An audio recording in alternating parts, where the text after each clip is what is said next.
South ఇండియాలోని అతి తక్కువ ధరలకి రత్నాలను అందించే ఏకైక సంస్థ 6JVR. నమస్తే, నేను Keshav. Welcome to Suman TV. కేంద్ర ప్రభుత్వం 2025-26 సంవత్సరానికి బడ్జెట్ ప్రవేశపెట్టింది. ఈ బడ్జెట్లో తెలుగు రాష్ట్రాలకి వచ్చింది ఏంటి, ప్రధానంగా వేతన జీవులకి దక్కినటువంటి ఊరట ఎలాంటిది, ముఖ్యంగా కొన్ని రంగాలపైన పన్నులు మినహాయింపులు తగ్గింపులు పెద్ద ఎత్తున చేసింది. కాబట్టి దేశంలో ఆర్థిక వ్యవహారాలు ఆర్థిక కార్యకలాపాలు జోరందుకోవడానికి ఇది దారి వేస్తుంది అనేటువంటి అంచనాలు ఉన్నాయి. ఈ అంశాలపైన విశ్లేషణ చూద్దాం. మనతో పాటు బడ్జెట్ ఎక్స్పర్ట్ ఈదర్ రామకృష్ణ గారు ఉన్నారు. రామకృష్ణ గారు నమస్కారం. నమస్తే అండి.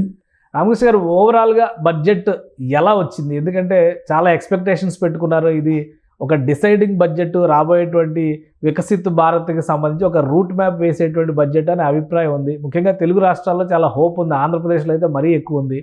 సో ఎలా ఉంది ఈ బడ్జెట్? మన తెలుగు రాష్ట్రాలకి వచ్చినటువంటి వరాలు కానీ అవకాశాలు కానీ అసలు మన వైపు చూసినటువంటి దాఖలాలు కానీ ఉన్నాయా? తెలుగు రాష్ట్రాలు అంటే ముఖ్యంగా రీసెంట్ టైమ్స్ లో ఆంధ్రప్రదేశ్ కి కొన్ని వరాలు ఇవ్వడం జరిగిందండి.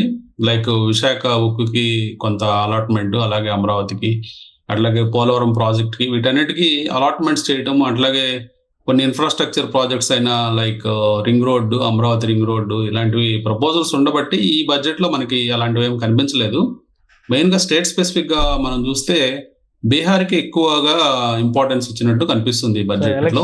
బీహార్ ఎలక్షన్స్ దృష్టిలో పెట్టుకుని అయి ఉండొచ్చండి. అంటే మెయిన్ గా ఎయిర్పోర్ట్స్ ఎక్కువ డెవలప్ చేయాలని, టూరిజం డెవలప్ చేయాలని, అట్లాగే మకానా బోర్డు ఒకటి ఎస్టాబ్లిష్ చేయాలని బీహార్లో.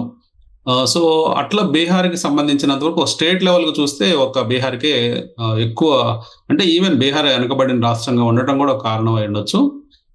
ఇందువల్ల బీహార్కి కనిపించింది. ఇంకా ఓవరాల్ గా బడ్జెట్ అంటే నేషన్ వైడ్ డిఫరెంట్ అంశాలు, అంటే వివిధ అంశాలు, ట్యాక్స్లు, డెఫిసిట్లు, జీడిపిలు, రకరకాల అంశాలు ఇందులో ఉంటాయి కాబట్టి స్టేట్ లెవెల్లో మనము కేటగరైజ్ చేయలేము. సో ఓవరాల్ గా ఈ బడ్జెట్ కనుక చూస్తే మెయిన్ గా ఒక న్యూ వే ఆఫ్ థింకింగ్ కనిపిస్తుందండి. అంటే ఈజ్ ఆఫ్ డూయింగ్ బిజినెస్ ని ఇంప్రూవ్ చేయాలన్నట్లుగా ఈ బడ్జెట్ లో నిర్మలా సీతారామన్ చాలా అంశాల్లో మనకి ఈజ్ ఆఫ్ డూయింగ్ బిజినెస్ కోసం ఆ స్టెప్స్, ఆ మెజర్స్ తీసుకుంటున్నట్టు అర్థం అవుతుంది.